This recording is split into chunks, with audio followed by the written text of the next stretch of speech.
Testing.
Assalamu alaikum wa rahmatullahi wa barakatuh. Okay, have a lot to get into, so أعوذ بالله من الشيطان الرجيم بسم الله الرحمن الرحيم الحمد لله رب العالمين والصلاة والسلام على رسول الله صلى الله عليه وسلم.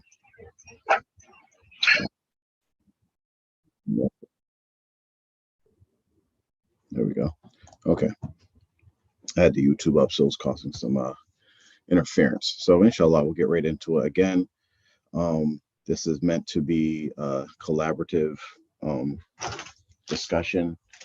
Want people to participate, whether it's in the chat or live. If you're on YouTube, just know that your comments in the chat will be lagged. Like we'll see it, maybe 30 seconds after you post it. It's best to be right into the Zoom call, which you can. I'll see if I can share the link actually. I don't see the link here. Anyway, it's best to be right into the Zoom call. That way you can directly participate. And where is the chat? Let's see. Okay. Hold on one second. Stop sharing. That's what you do. Stop sharing. Okay. Assalamu alaikum, everybody. So I got the chat up. So let's get right into it.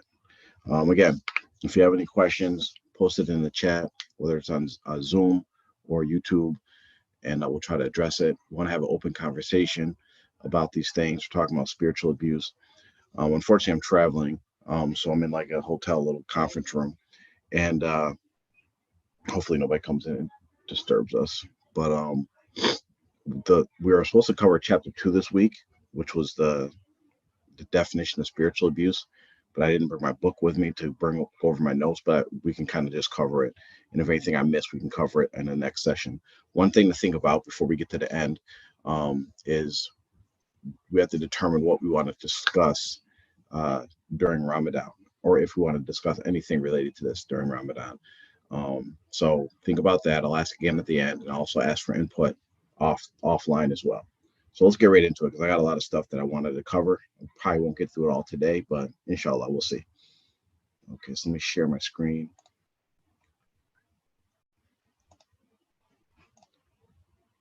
Okay.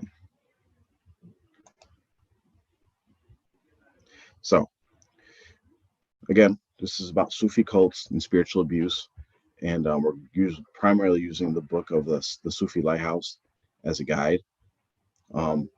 Last week, let me enter you in there. Okay, I think Albert has me. So last week, we just went over some of the last questions, the frequent asked questions in the book. The one was, are spiritual abusive people easy to identify? And again, it's easy once you've seen the signs and been through it. While you're going through it, it might not be so easy to identify while you're in it. The next question we answered was, what are the consequences after waking up? And again, people can feel shame, depression, betrayal, self-doubt, mistrust, and alienation. What forms does spiritual abuse take? And again, it could be an exploitation of power, veneration, money, sexual abuse. But the biggest thing is that the person that is claiming to be able to guide you somewhere religiously actually does not have the ability to do so. What is the most frustrating part about informing cult members? And for those of us that are involved in giving dawah to these cult members and trying to get them to wake up, we feel this all the time. Nobody believes you. They start to victim blame. They're in denial and all these different things. Does abuser need direct contact to control victims? And the answer is no, because we've seen that with the cult of TMOA, where the Mubarak Jelani was in Pakistan, and he was the leader and be able to control the cult from overseas. So this week, I'm going to try to get through defining spiritual abuse, giving examples. And then what we're going to do is also do like a test our skills session, where I'm going to give something from the authentic Quran and the Sunnah, and we're going to kind of test ourselves to see how these things can be used to manipulate and abuse people. when you take them out of context and apply your own meanings to them. So first, let's quickly define spiritual abuse. Spiritual abuse basically is using religious principles or religious texts to exert power and control over a victim for personal gain. So when you talk about any situation of abuse, there's basically a few things that go into all formulas, no matter what type of abuse you're talking about. You're talking about someone using their power over somebody to take advantage of them, abuse them for their own personal gain, right? So if we look at domestic abuse, right, there's typically a husband and a wife. A husband may abuse his wife because he's physically stronger. That's the power he has over her, right? Other power is that maybe she doesn't feel that she can leave him because she won't be able to take care of herself. So there's a financial power or control over there, right? With religious context and spiritual abuse, the power is the manipulation of the religious principles and the text, where these abusers use the religion to benefit themselves and abuse others, right? And in 99% of the situations, they take the meanings of the text, the meanings that were, the principles of the religion, and twist them and distort them. Okay, so that's the basic definition. Some other characteristics is that it's a form of emotional and psychological abuse. However, we've seen TMOA is also a form of physical abuse, where people are like they might violate a policy, has nothing to do with Sharia, has nothing to do with Islam, but they violate a policy of the cult group, and then they actually get physically beaten, or locked up, or other types of physical punishments. It's a systematic pattern of coercive and controlling behavior. So yeah, it's very systematic. Like you have to it really takes advantage of people's belief in Islam, and pretty much uses that belief against them because people don't want to disobey Allah and Rasulullah sallallahu alaihi wasallam. Okay, it can be deeply damaging, and all the things that it comes with is manipulation, exploitation, censorship. There's secrecy and silence. There's coercion. The abusers take some sort of divine position in the way to abuse you, and there's always isolation, and then there's some sort of forms of punishment for violating or displeasing the leaders. And hopefully we can get to those examples at the end of the show, or before we sign off today, inshallah. Let me check to see if there's any questions. Okay, so no questions there. Nothing on the chat. Okay, so we're good. Let me see. Okay, so let's keep it moving. Again, if you have any questions, comments, or anything, just hop right in. Those that want to talk on their mic, just unmute yourselves and interrupt me, or type in the chat. Since I'm sharing, I'm not really watching the chat. I'll have to go back and forth to keep up. So next. Okay, so this is where we're going to kind of test our skills, right? To test our ability to recognize spiritual abuse, or ways that people take authentic text. So there's a few ways that people use the religion, and here we're talking specifically about Islam, to manipulate people. Okay, and that's what it is, right? Abuse is somehow you have to manipulate the person or exert some kind of power over them. So, for instance, you can use the actual authentic text, stuff from the Quran, stuff from the Hadith, right? And you use them and you put your own meaning to them, or you use people's misunderstandings of those meanings to do what you want. That's one way. And that's like a good way to do it if you're an abuser, because people, you can quote a hadith, you can quote an ayat, and on face value, it might appear to mean what the abuser wants you to think it means, right? And they rely on people's ignorance to actually facilitate this abuse. Another way is, instead of using authentic, like hadiths or ayats of the Quran, they will manipulate the text itself. And we'll see I gave a little example of that as well. But then they'll use fabrications, right? Fabricated hadiths, or these stories, these, like, at least we call them Sufi stories, to like promote some kind of idea or principle that supports their agenda, but it actually doesn't come from Islam. So I'm going to use actual authentic hadiths and actual ayats from the Quran. Another thing is that they do is they rely on the translations, right? They'll put heavy emphasis on the translations of the Quran and the hadiths, right? Where we know as Muslims that the Quran and the hadiths, Islam was revealed in the Arabic language, right? So to truly understand the ayats, us being English speakers, we have to go to tafsirs that explains what the words means, because just reading face value the translations, it actually doesn't give us the full meanings. It's an easy way to twist what the actual meaning is. Okay, so let's do the first example. And again, I want it to be I want people to participate. So what I'm going to do is I'm going to read the ayat or the hadith, and I want you guys to think of how can this be used to manipulate somebody or abuse somebody, or how have I seen this used to manipulate somebody or abuse somebody. You could type it right in the chat, or you could just speak right up. And I'm going to try to breeze through these. I have a lot of examples, but it gives us an idea of how people twist the meaning of Islam for their own benefit. Let's see if there's any questions before we get into it. Okay, no questions, we're good. Okay, so let's keep it moving. All right, first example.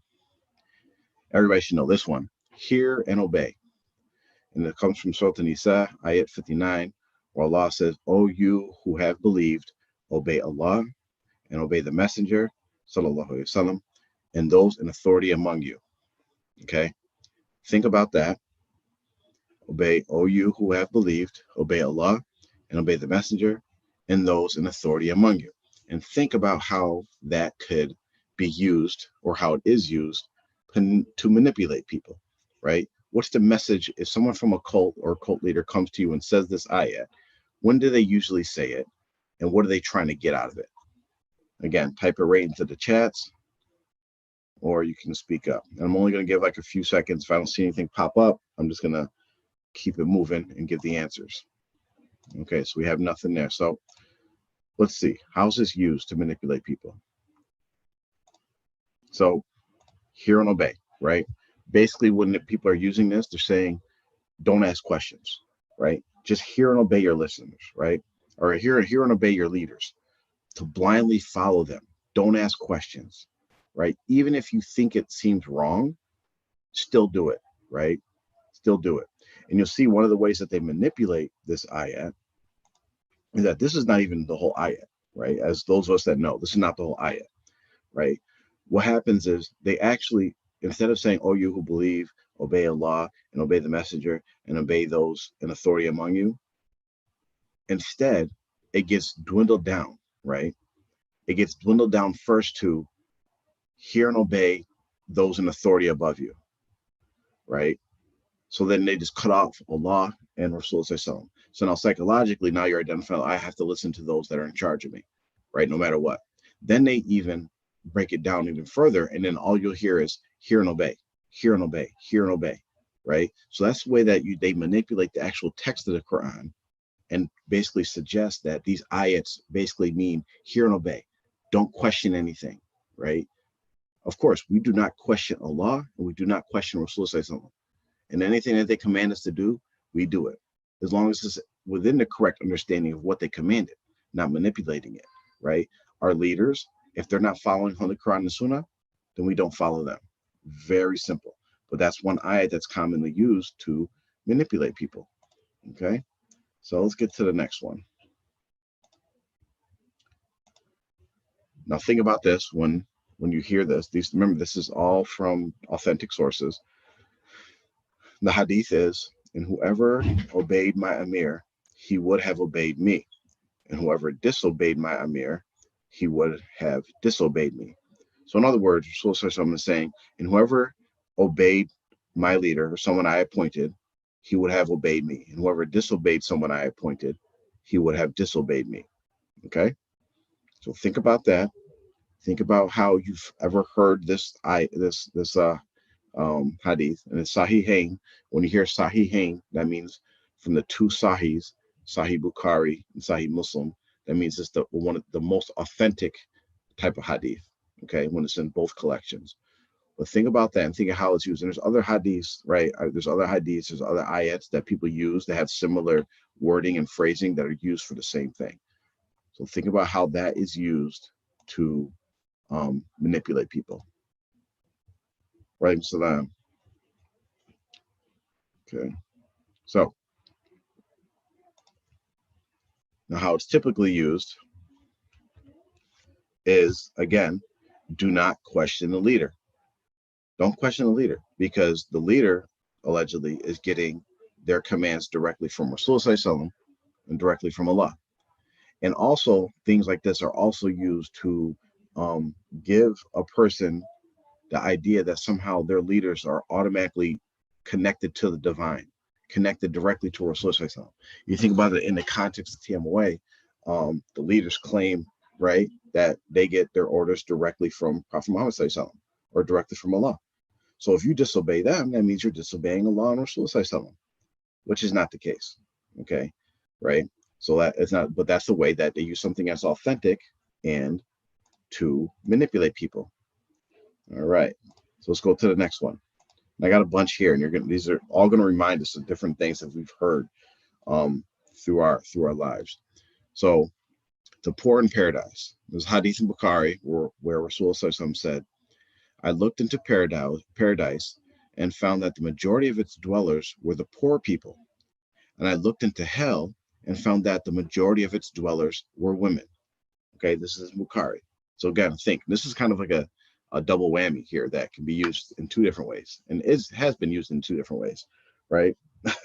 So hopefully the women probably could spot this one right off the top. But again, it says, I looked into paradise and found that the majority of its dwellers were the poor people. And I looked into hell and found that the majority of its dwellers were women. Okay. Remember, and this directly rates, remember the cult we came from, they used to call themselves al-fuqara, right? The Jama'at of the poor, the Jama'at of the impoverished, right? So how is this usually used to manipulate people? Okay. All right, so it's used by basically give up all your money, right? Even no matter how successful you get, no matter what good job you get, career, business, whatever, you should be giving up all your money to your leaders, because really it's better to be poor, right? It's actually, some people, like for instance in TMOA, people lived in these impoverished conditions, no running water, no electricity, no septic, right? Holes in the floors, right? Deplorable conditions. And they would actually think like, oh, I'm actually being holy right now. I'm getting blessings for living like this. Okay. There's nothing wrong with being unworldly, right? They call it zud, right? You don't connect to material possessions. You're not worldly, but there's also nothing wrong with being successful and being rich, right? Many of the Sahabas were very rich, but they lived very simple lives. They gave to charity, right? But they also took care of their responsibilities, right? They didn't give up their hard earnings, right, to make somebody else rich, okay? But because when you look in the context of TMOA, like, oh yeah, give us all your money, give us all your money. Meanwhile, you have people that became millionaires and their families fight over millions of dollars of inheritance, right? While their followers are poor. And you'll see in these cult contexts, there's only one group that's being kept poor, and that's the followers, while the leaders are living, the best lives. Okay. So this hadith is used to like basically say it's better to be poor, and it kind of is better to be poor because you don't have to face the test of misappropriating your money, having all this wealth and not giving to charity and not helping others, right? But everybody has their own tests and trials. The other part of it is, so I've heard people use this hadith to basically say that women are evil, right? Because the majority of women are in hellfire, right? Or the majority of people in hellfire are women. So women are evil. That means anything you do, anything you say as a woman, right? You could be in a marriage context. A husband might bring this up to say, oh, your ideas are bad. Like, you guys are naturally evil. You're bad. I'm not going to listen to you because, majority of women are going to be in hell, right? Again, this is taking Islam and putting this out of context, right? We have to learn what the real meanings of these hadiths are, okay? It's the majority, the inhabitants of hell, majority of them being women, has nothing to do with just an inherent evil of women, and that no woman could be trusted or listened to and all these different things, right? Okay, so again, another way to manipulate. So let's go to the next one, charity. This is in Tirmidhi, And we should all have heard this. This is a very famous incident in the Sirah that we hear of, and it's when Umar radiallahu anh wanted to compete with Abu Bakr radiallahu anh. And he said, today I will outdo Abu Bakr, because Abu Bakr used to beat Umar in everything. They used to compete with good deeds, right? They used to compete. Who's going to get the most charity? Who's going to do this? Who's going to do that? And Abu Bakr would always win. So Umar came, and they were donating for a jihad, I believe. And Umar was like, today I'm going to beat him. So Umar came, and he came with half of everything he owned, right? And Rasulullah asked Umar, what have you left for your family? And Umar said the same amount, which means that he was giving half of all his wealth to the campaign for charity, and the other half he left with his family so that he could take care of his family. Then Abu Bakr came, and Rasulullah asked him the same question, and Abu Bakr said that basically he gave everything. Abu Bakr came everything, right? And he came with just like something like tied, I forget the exact thing, but something tied around him, right? And it became one of his nicknames at one point. But and Abu Bakr said, I left my family, Allah and his messenger, sallallahu alaihi wasallam. And this is authentic, it's reported in Tirmidhi. So what would people use this, or in cult systems, how would they use this authentic narration to manipulate people? And people should know, because this one's actually used a lot, especially in TMOA context. Okay, no answers. So how it's used, again, donate everything and forget about all your responsibilities. Okay, now we're talking about Abu Bakr and Umar radiallahu anh. And the cult members would have you believe that you are deficient if you are not giving like Abu Bakr, right? If you're not giving everything.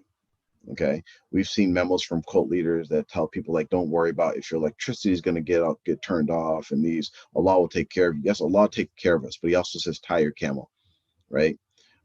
Nowhere does Rasulullah command us to give everything. We even had in TMOA, in the cult that we're from, where people were given 100% of all their earnings, 100%, right? And you see that Umar, radiallahu anh, who's the second best Sahaba, right? There's Abu Bakr, radiallahu anh, then there's Umar, radiallahu anh. This is the consensus in Sunni Islam, right? If you believe otherwise, you're actually not a Sunni Muslim, okay? So many hadiths that say that he's second. He gave half, okay? So just think about that. And this is just the way that people collect money. At the same time, the leaders aren't giving all of their wealth. They're not even giving half their wealth. They're not even giving a quarter of their wealth. Think about in the context of TMOA, where we're talking about millions, multi-millions of dollars. Millions of dollars have been collected from TMOA. That's become the wealth of Mubarak Jilani, his family. Like we hear about them, fighting over now. Noor has tried to steal the inheritance from all the children and take it for herself and all the properties. We're talking about millions and millions of dollars of assets, of worth. How much of that has been given to the Jamaat? None of it. I remember they tried to make a big deal out of Mubarak Jilani donating $1,000 to help build the school in New York. $1,000. To put that in context, for a millionaire, like that's someone who just has $1 million. That's like giving up $10, right? How much it would be normal people would pay for like to go out to eat or something, right? And people were giving guilt trips about, you need to donate money. Our sheikh gave $1,000 of his own money. Meanwhile, he's a multi-millionaire off of your backs. So again, we have responsibilities as Muslims, and charity begins at home. You'll hear that say, like, you're not supposed to give charity to someone who lives in Pakistan, right, over your family members who need the same exact help. Okay, go to the next example. And this one's kind of a tricky one, but it's used a lot. And when you hear it, for some of us, it'll remind you of like how some people reacted after they found out, like, whatever, you've been kicked out of the Jamaat or you've been transgressed upon. So divine destiny, or qadr. And Allah says in Surah Nisa, ayat 79, he says, what comes to you of good is from Allah, and what happens to you of evil is from yourself. So the translation is, what comes to you of good is from Allah. So good comes from Allah, and what comes to you of evil is from yourself. And I don't know how many times I've heard stuff like this from TMWA members when we're talking about transgressions and wrongs that happen in the cult. And stuff like this is used a lot by members, right? Where they actually try to blame Allah or blame the destiny, or actually victim blame the person that the transgression has happened to. So basically what they're trying to say with this ayats like this or rhetoric like this is that the person that transgressed you is actually not at fault. So if your cult leader stole money from you, married your child without your permission, um, separated your family, or all these took your assets, whatever's happened to you from the cult leader or the leader's administration, they're actually not to blame, right? Because Allah is saying here in this ayat that anything that bad happened to you is from yourself. It's your fault, right? This is a classic way to victim blame people, right? And just deal with it. Just deal with it because it comes from Allah. The good that came from Allah, and the bad that happened to you, it had to be something that you did. You need to look inside yourself to see what you did wrong that made this happen to you, right? And it's a way for them to actually ignore the problem. When that's not what the ayat means at all. The ayat actually is referring to like catastrophes, like droughts, plagues, natural disasters, not stuff that people transgress you upon, right? Or when they transgress upon you. That's not what it's referring to. But again, it's a way to manipulate people, and a nice way to use the religion to victim blame. Let's check to see if there's any questions. I think we're good. Okay, I think we're gonna have time to get through everything, inshallah. Okay, let's go back to the presentation. So the next one, tests and trials, right? This is in Bukhari, and Rasulullah sallallahu alaihi wasallam said, "By the one in whose hand is my soul, no worry or grief or hardship befalls a believer, not even a thorn that pricks him, but Allah will expiate some of his sins thereby." So how can that be used to manipulate or abuse somebody? How can that be used? Prophet Muhammad says, someone saying, "By the one in whose hand is my soul, by Allah, no worry or grief or hardship befalls a believer, not even a thorn that pricks him, but Allah will expiate some of his sins thereby." How can that be used to manipulate somebody? And it kind of ties into the example that that we just gave. So that anything bad that happens to you, it's actually good for you, right? So you should be thanking your abuser, right? You should be thanking your murshid or your sheikh for kicking you out and separating you from your family, because it's all good for you. It's all to make you a better Muslim. It's all part of this divine guidance, right? And it's another way to ignore the transgressions, okay? But they don't understand that the people that take this position of like, this is all from Allah, like the bad, and so we can ignore it. Like, this is all just a function of what Allah wanted to happen to you, wanted to test and try you. And they actually ignore the actual transgressions that happen, right? Or the transgressor or the abusers. The pagans used to do the same exact thing, right? They used to say, and it's in the Quran, Surah 6, ayah 148, where the pagans used to say, right, when they used to say, "Don't take partners with Allah," they would say, "If Allah had willed, we would not have taken partners with him, nor would our fathers." So basically, like, they're saying, it's not our fault. It's not our fault that we're pagan worship, idol worshippers. It's not our fault that we associate partners with Allah. This is part of Allah's will. This is part of Allah decreed this. It's the same exact thing that these people are doing with the transgression. It's not our sheikh's fault that this XYZ happened. Allah, it's all part of Allah's plan. It's all Allah wanted to test you. This is what happened, right? And what that does is actually equates their sheikh or the leader with Allah, because they're saying that, oh, he's a function, like he's carrying out the destiny or Allah's qadr, which is not the case. Transgressors are held for their transgressions. That's why we have in Islam, we have Sharia, we have hudud, we have established punishments for people that transgress against others, right? You don't ignore it and say, "Oh, he killed him," but it's a test from Allah for the family. Allah decreed this to happen, so we ignore the person, the murderer. We don't do that. Okay, but this is the way that people are manipulated. Okay, no questions. No questions. Okay, let's go to the next one. All right, and so again, it doesn't always have to be on like a community type scale. It doesn't have to be on a cult level scale or a cult leader. Again, spiritual abuse can happen right in your household. You don't have to be part of a cult. You could be in an abusive situation right in your household, within your family, or within your small circles. Okay, so disciplining a wife. This is in Surah Nisa, ayat 34, where Allah says, "As to those women on whose part you see ill conduct, admonish them, then refuse to share their beds, then beat them." Right, and this goes through the order of how like a husband is supposed to admonish his wife for her doing something wrong. Right, first you admonish her, like you tell, like, hey, that's wrong, you shouldn't do that. Allah says this, Rasul says that. You admonish them verbally, right? You tell them what they're doing wrong. If they still don't do, if they still like are doing the bad behavior or whatever, then the next step is you refuse to, sleep in the same bed with them. Like you go take yourself to the couch or whatever, right? Then it's still like it's not working, like they're not changing their behavior, they're still being disobedient, whatever they're doing, right? Then it says, then you beat them. Now many domestic abusers, right, people, wife beaters, will use this ayat to justify what they're doing. Like, oh, Allah tells me in the Quran that I could beat you, right? And they're beating their wives up, giving them black eyes, breaking bones, and all types of different cowardly stuff, right? But then they'll use the Quran to justify their actions, because the translation right there just says, then beat them. So, of course, that's not the Islamic position. We do not beat anybody, right? Islam does not condone domestic abuse. And you have to look into the meaning, the context, and the situation that this is being revealed. Hassan Basri, rahimahullah, said, this means that it should not cause pain.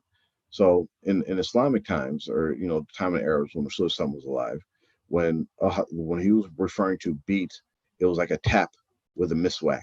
It was more of a cultural thing, right? Where this would be a sign of like, I'm very displeased, right? We don't we don't have that in our culture, right? We can't like tap our wives with a miswak, or like a little pat on the hand, something that doesn't cause pain, and then that's going to be like a extreme like thing, like, oh wow, he's really mad, he's really pissed off, right? So that doesn't mean like, okay, so that means I have to beat them to cause pain. No, that doesn't happen. So again, that's a way that domestic abusers, and it's not even just like it's a cultural thing. Like you see this a lot in foreign societies where Muslim wives, unfortunately, will just deal with domestic abuse because they think this is normal, right? Because it's a cultural thing. Like, oh yeah, it's okay for our husbands to beat us, which it's not. It's definitely not. But don't worry, guys. I got one for the women too. You're gonna try to keep it balanced. Oh wait, what happened? No, we don't want that. Okay, so let's go to the next one.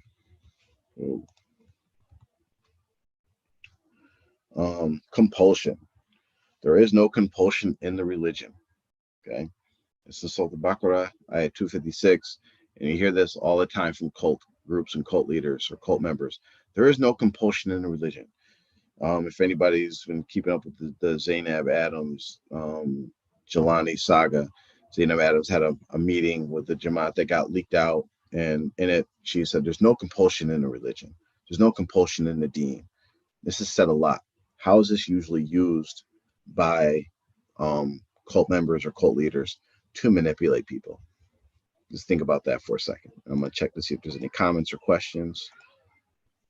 Okay, we're still good. All right.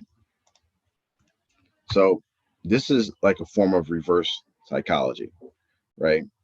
And just for the correct meaning of this ayat is that there's no compulsion in the religion.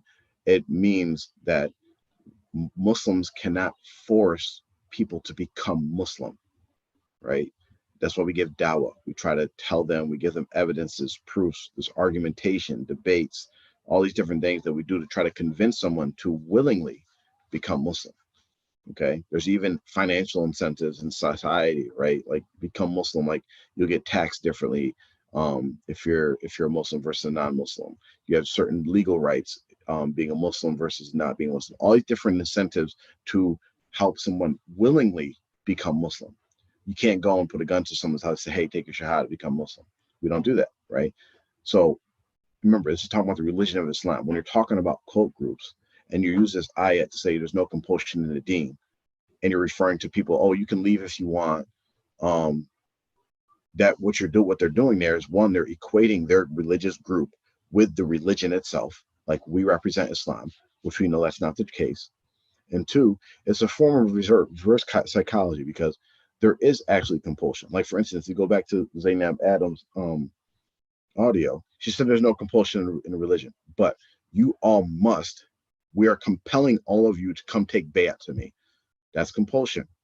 If you don't, you'll be kicked out. So compulsion is when you're forcing somebody or coercing somebody to do something by force. And the force is them basically getting some kind of consequence for not listening to you. Okay. And like, for instance, if you put a gun to somebody's head and say, give me your wallet, that's compulsion. You're saying, I'm going to kill you if you don't give me your wallet. Right.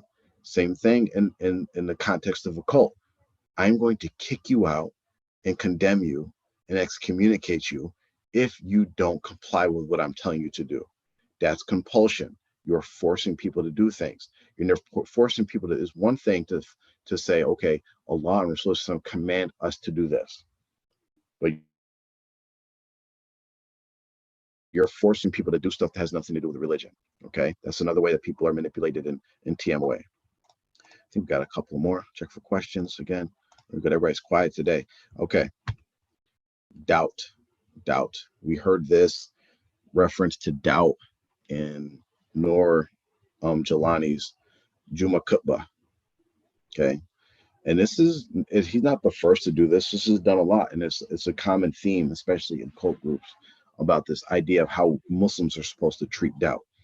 So you have a hadith, it's in Tirmidhi, where Rasulullah sallallahu alaihi wasallam says, leave that which makes you doubt for that which does not make you doubt. For truth leads to reassurance and lies lead to uncertainty. Okay. So leave that which makes you doubt for that which does not make you doubt. Right. And you've probably heard different forms of this in the cult. You'll hear stuff like the only thing that removes doubt is certainty and all this.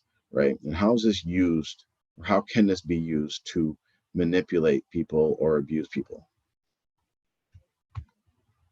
And again, they'll say doubt is from Shaitan. So if you're having doubts, then you must leave the things that are causing you doubt.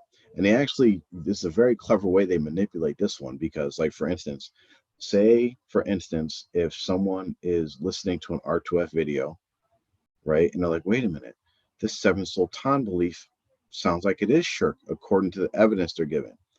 Then someone from TMOA will say, wait, you're having doubts about the seven sultan belief? Well, since watching those R2F videos is causing you doubt, then you have to leave it alone, right? However, that's not how it's supposed to be. The thing that's giving them doubt is the actual belief of the seven sultans, right? People like R2F or anybody else that's been, whether it be R2F or just any other lecture or book or any other type of knowledge that someone receives, that's not the stuff that's giving that they have doubt in. The thing they have doubt in is the belief in the seven sultans or any other false beliefs and practices that are within the cult. So instead of using it in the right context, people use this hadith or this idea about doubt, saying doubt is from Shaitan and all these different things, to basically cause people to avoid the knowledge, the truth, and then turn off their radar so that they can just blindly follow the falsehood. Okay. So, like, there's another hadith here that counteracts that idea that says there was a time where some Sahaba came to Rasulullah sallallahu alaihi wasallam, and they said, we find in ourselves thoughts that are too terrible to speak of, right? These could be doubts, these could be sinful thoughts, all types of things. And Rasulullah asked, are you really suffering from that?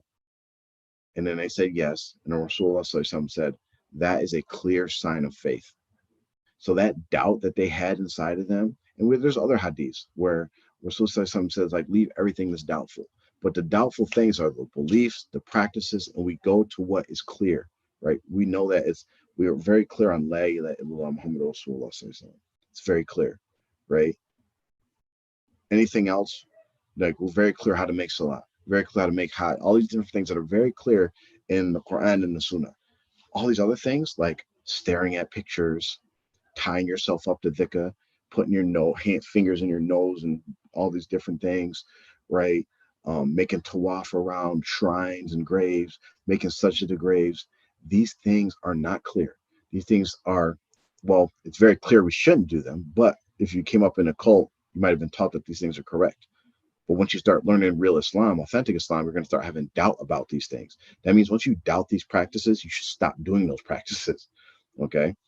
So doubt in Islam is a form of guidance, right?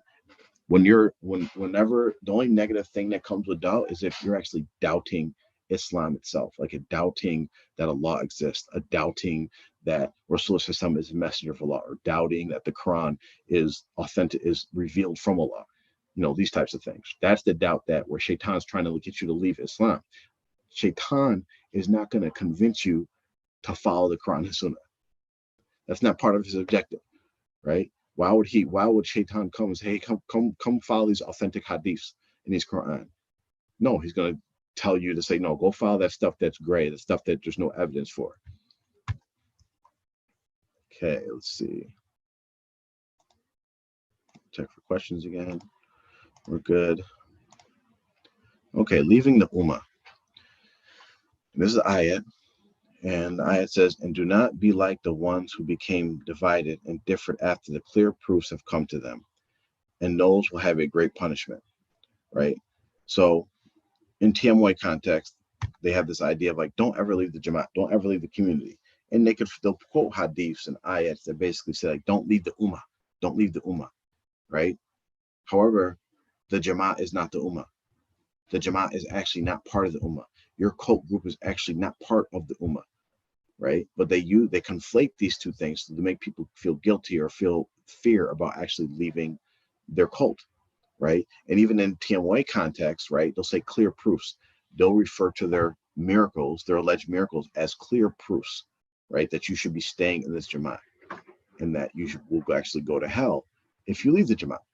So you see how like a lot of the stuff that's been said, like even like Hussein Adams quoting Mubarak Jalani saying, if you leave this Jamaat, you won't be Muslim anymore, all these different things, they actually like come from misinterpreted, misconstrued ayats and hadiths, right? Twisted to their own benefit, right? Because if you do leave Islam, the Ummah of Islam, then there's a punishment for it, right? That's what that ayat is referring to. It's not referring to people leaving their cult groups. Okay.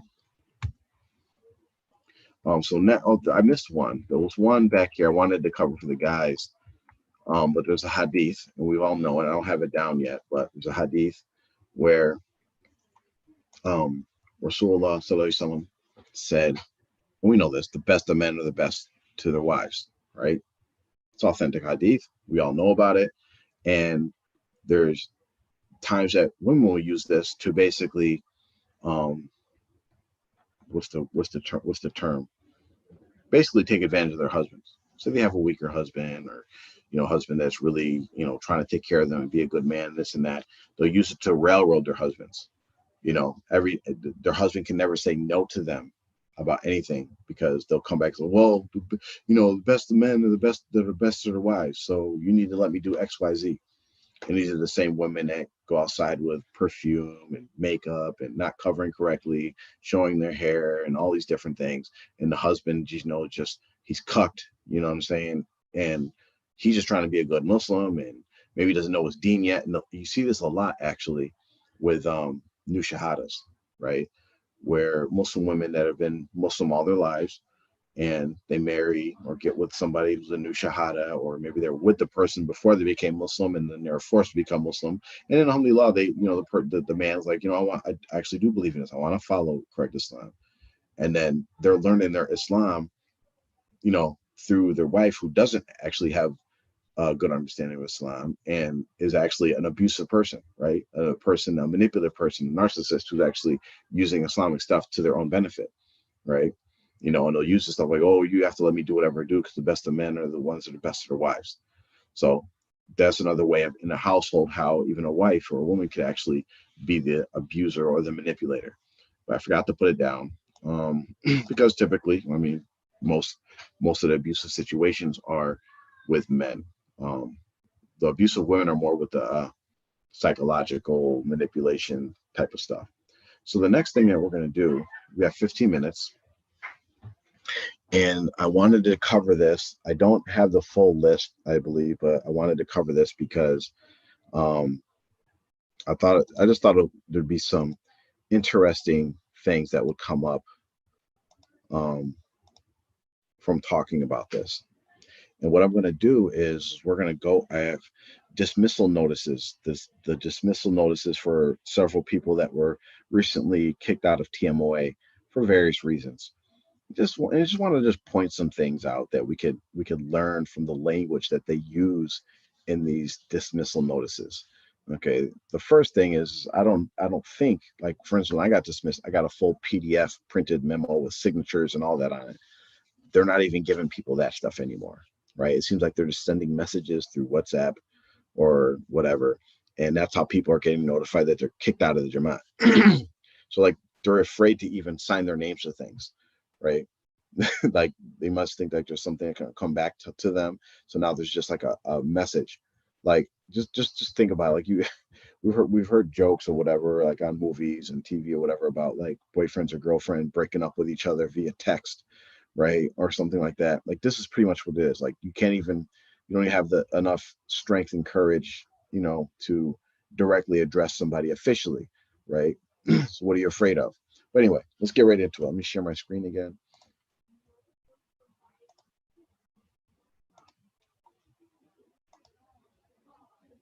Okay. So the first notice I have is Ishmael Cuthbertson. I hope I'm saying that right. Ishmael Cuthbertson, or issues. And for his excuse me, for his dismissal notice, they said Ishmael was summoned before Majlis Shura, and he was summoned, and he failed to appear, right? And they said violations. He was kicked off for violations of community policy established by Morshid Kamil, and has strayed from our way. And that even after he was suspended, so he was already suspended from the Jamaat, right? Just think about this. There's a couple like these. He was already suspended from the Jamaat, right, for failing to appear to their summons. They summoned him, right? Just think about the language that's used by these people. We have decree, we decree, you have been summoned. It's really narcissistic to use this type of language. You've been summoned. I decree, we decree. Okay. But he was already suspended from the Jamaat. And for what? Missing a meeting with the Shura Council, right? And violating policies of the Jamaat established by their Morshid Kamil. Didn't say anything about violating the Quran and Sunnah. Didn't say anything about sinning. Didn't basically say, oh, he blew us off, and that's why we suspended him. He broke some Jamaat policies. That's why we suspended him. Well, I wonder if they hold the same standard to everybody in the Jamaat. Like, for instance, this is a very interesting one. So I'll go further. It says that Ishmael became more deeply involved in haram music, and he even had a blasphemous song. I wonder what the blasphemous song was. We have to probably find that out, what this alleged blasphemous song is, right? Involved in haram music. So according to their sheikh, remember, he got suspended for violating the Morshid Kamil's policies, and one of their leaders' policies is that all music is haram, except for those that only use the duff, right? Meanwhile, the new leader, the up and coming leader, Noor Jalani, who's supposed to be the seventh sultan and this and that, he has plenty of videos on his social media of him listening to music, playing music, reggae music, totally haram music, isn't it? So is he going to get suspended from the Jamaat? Is he going to get kicked out for violating his father's policy? Obviously not, right? And then they quote a quote. Remember, there's no hadith, there's no Quran, any of this. Instead they quote their sheikh and say, "Follow our way if you wish to be saved, and if you wish to be favored by Allah Ta'ala." And what is this way? The way of Rasul Sallallahu. Okay, so basically, Allah, but they're claiming that their way is the way of Rasul Sallallahu. So why would you claim this is our way? Just say follow the way of Rasul Sallallahu. Anyway, so that was one dismissal. Contradiction here. They're not going to kick out their leaders that listen to music and play music all the way to the top with the seventh Sultan himself, who listens to haram music and plays haram music on his videos and all these different things. So there's that. Ahmed Ali Baba, or AKA Baba. He's the brother of Naima. I don't know her last name. Naima Jalani, the widow of Mubarak Jalani. Mother of Sultan and Mudassa and Fatima, and I think she has another kid named Hamza, if I'm not sure, but that's her brother. So they kicked him out. So they said that he walked out and turned his back during a mandatory meeting held by Shura. Again, you're starting to see the theme here. Oh, you did something to the Shura Council. You disrespected us. We feel you disrespected us. So yeah, you're gonna get kicked out too, right? Didn't mention anything about violating the Quran and the Sunnah, right? Didn't mention anything about that. Didn't even mention anything about violating Jamaat policies. They said he spewed the same rhetoric of other uneducated people. So what determines that this person was uneducated? And what determines that, like, for instance, every single member on the Shura Council are uneducated. We know them, right? They don't have any Islamic education. Well, some of them didn't even attend as many retreats as these people that they're kicking out, right? But they claim he's uneducated. Okay. And he said derogatory remarks about Sultan Bahu. Oh yes, right, because you cannot speak against Sultan Bahu. Why? Because he's the one that started the whole seven Sultan belief. Because if you say anything bad about Sultan Bahu, that means you're saying something bad about the seven sultans. Again, back to this whole nothing about the Quran and Sunnah, right? Nothing about disrespecting Allah, derogatory remarks about Allah, derogatory remarks about Rasulullah, derogatory remarks about Sahabas, derogatory remarks about the scholars of Islam. No, none of that. Sultan Bahu, some poet who deviated from Islam and made up his own religion from Pakistan. And this is what's really, really amazing, is that they say, in effect, he was kicked out a year ago. So he was already kicked out, right? Already kicked out a year ago.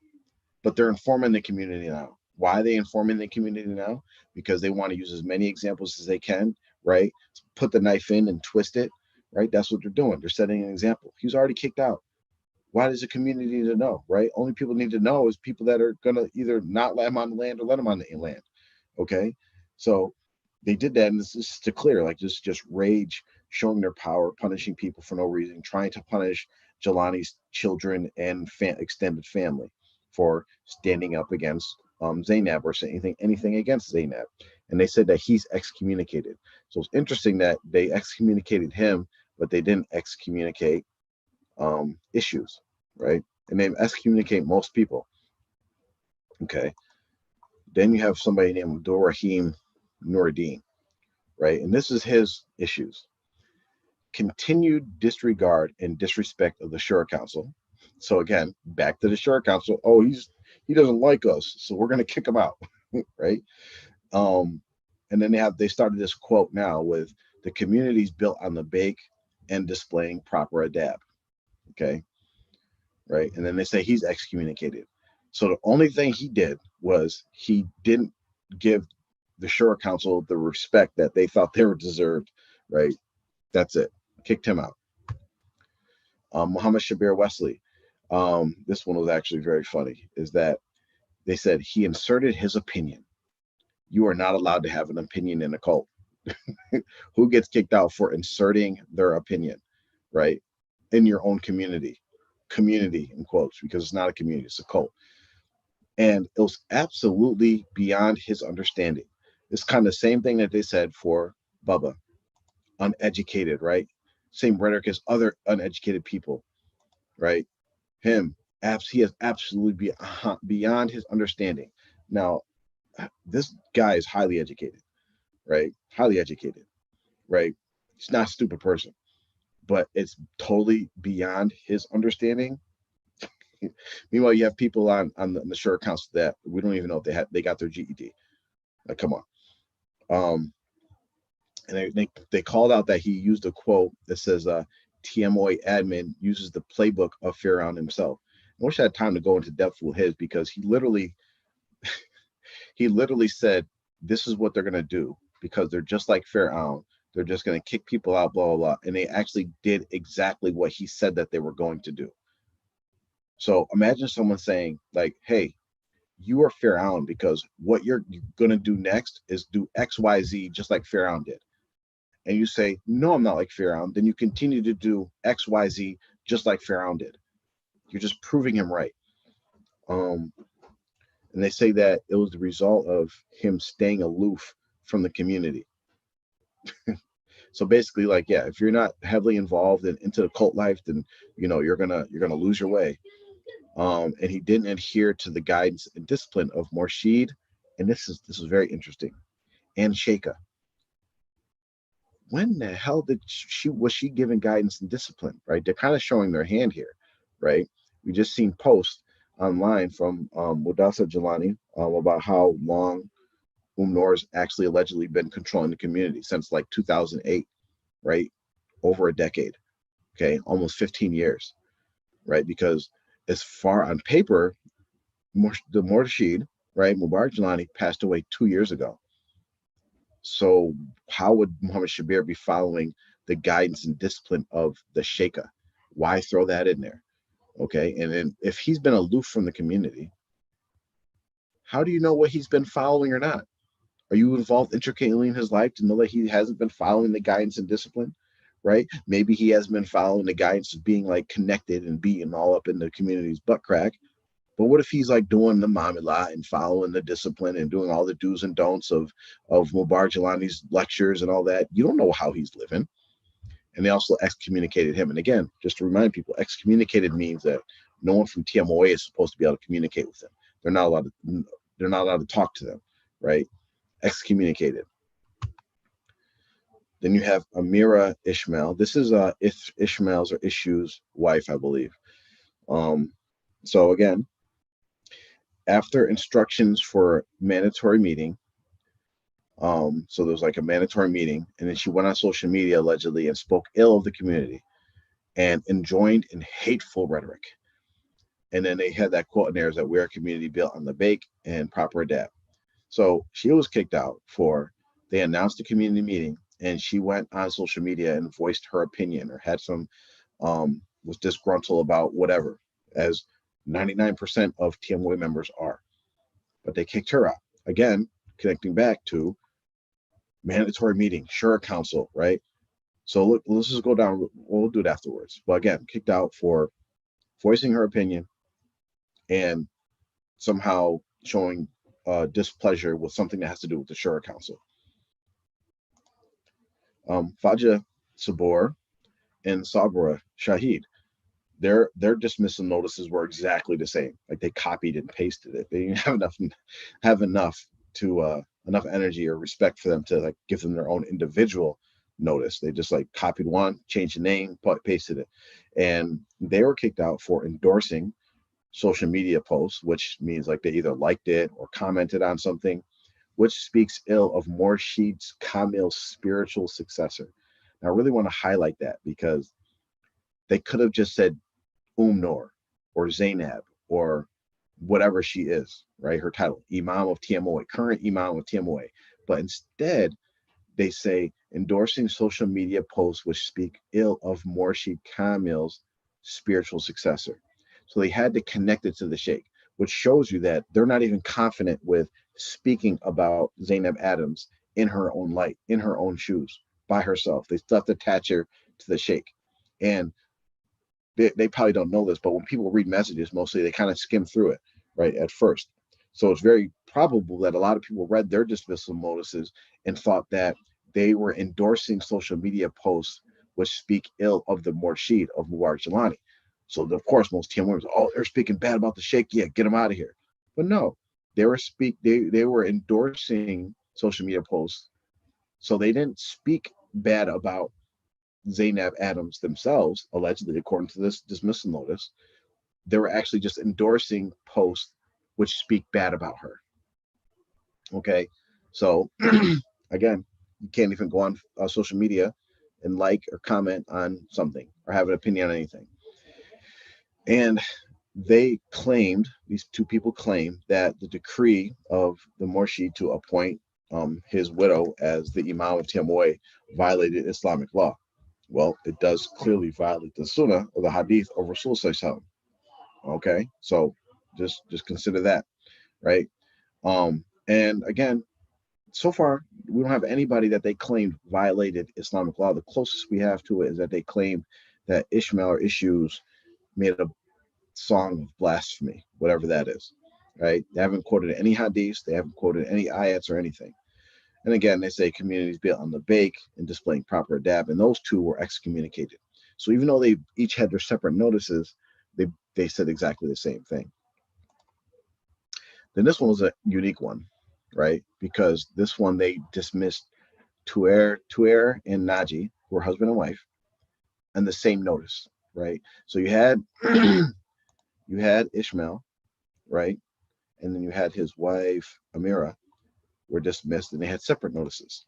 These two were dismissed on the same notice. And again, this is so silly because they say they left the community some time ago. This is, just think about this, put this in real life. They left the community some time ago. Just like Bubba, who said, oh yeah, we kicked him out a year ago, right? We kicked him out a year ago. Same thing with Issues. Oh, he was suspended a while ago, but we're gonna kick him out again.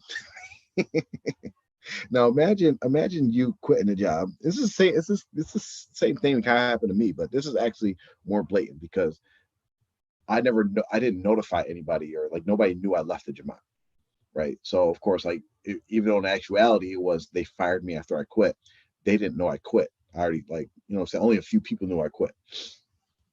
Here, the administration is saying they left the community, they quit a long time ago.